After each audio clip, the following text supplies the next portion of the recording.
Hi everyone, we're back in the studio with another great artist today. Here's Beck, the musical director for Rob Thomas. Thanks so much for coming. My pleasure. It's great to have you. Thank you. We were lucky to get some video from you earlier, and now we just want to ask you a couple of questions. Sure. So you play a wide variety of instruments. You're not just a keyboardist. Correct. Which instrument speaks the most to you?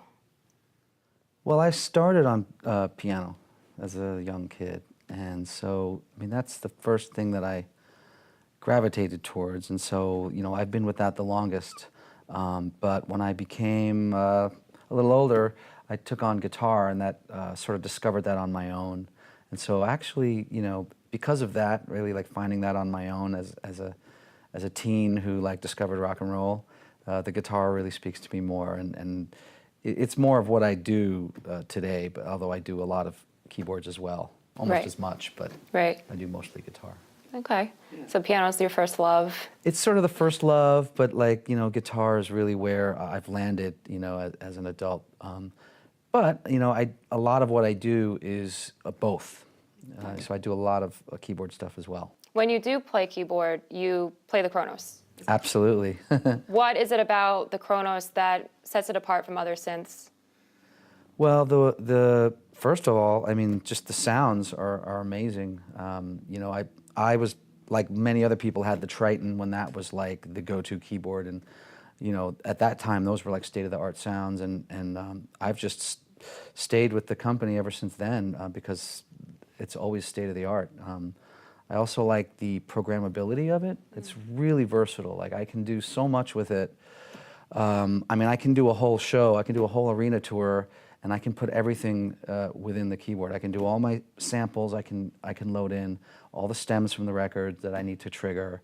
I can do all my splits and layers, obviously, and I even trigger things with some of the foot pedals that can be hooked up so that I'm triggering certain samples when I'm playing guitar, even. So I can actually be essentially playing some keyboard lines when I'm playing guitar with some of the foot pedals. And so I love it. I have two, actually. I keep one stacked on top of the other. I have a non-weighted 61 note on top, and then I have the weighted 88 note on the bottom, and it's everything I need. You're the second artist we interviewed this week that said that, actually. Yeah, I mean, it makes sense to me. Yeah. It's a good setup, you know? Absolutely.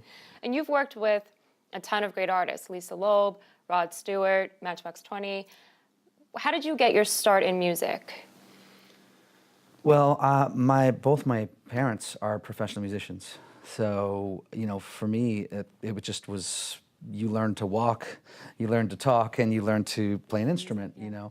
I mean, it wasn't sort of like, it wasn't laid out for me that I was going to pursue music as a career, but it was just such a big part of my upbringing, and it just was, you know, in the house all the time, and I got to see my parents do it, and so it just was a logical extension of me. So when I started to think about what I wanted to do as a living, that was really a big thing to consider. I didn't always want to do it, but ultimately it was the strongest pull for me. So yeah, I went into it head first, just, you know, never looked back.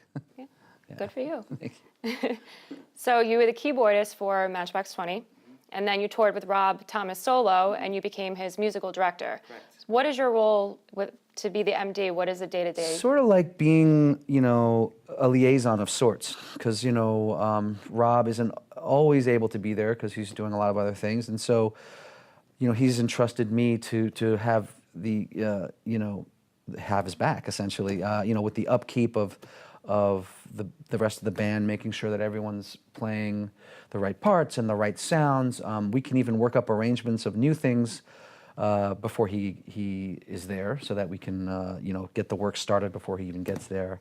You know, ultimately, you know, when he started this solo part of his career, he sort of tapped me on the shoulder during a Matchbox tour and said, "Hey, I'm going to start a solo thing. Would you help me put this band together?"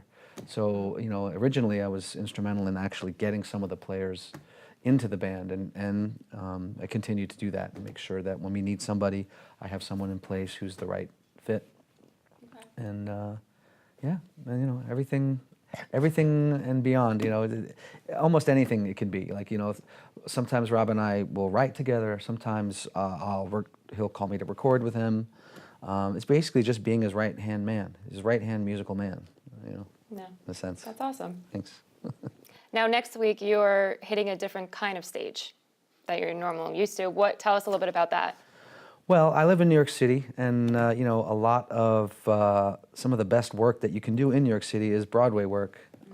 Any New York musician will tell you that. And I've been here for a long time, and so I do, when I'm not playing with Rob and Matchbox and other artists, I'm doing a lot of Broadway work. And so I'm starting a new show as guitarist called Amelie. It's based on a French movie that you might recall. Yeah. And so that starts next week, so I'll be doing that up until I'm needed again with Matchbox or Rob. Okay, I'll be hopefully doing that. soon. Yes, hopefully soon. Is this your first Broadway show? Not my first. I've been in New York a long time, like I said, and I've always subbed on shows as a sub. Like when the guitar player or keyboardist wasn't available, they would call me. But now I've been here enough, and I've met enough people, and I've had enough experience that I've done a lot of my own shows. So most notably, I played guitar for Spider-Man, which was the Bono and Edge wrote the music for. And then I did the Carole King musical called Beautiful. And then after that, I did the Sting musical called The Last Ship. So I get a lot of calls for the sort of rock, pop musicals because of what I've done with bands and stuff. That's awesome. A little bit of a different world, Yeah. different aspect of the music world. Yeah, although those two worlds are starting to like collide more, as like rock stars age, there's like their fan base goes into like a different, they're not always going to the arenas to see them, they're going to theaters, so like you see musicals from Bono and Edge and Sting and now Sarah Bareilles, and there's a lot more. Sheryl Crow's written one has one in the works, and there's so many. Yeah, that's amazing. Well, good luck, break a leg. Thank you. And thank you so much for coming today. My pleasure. Thanks for having me.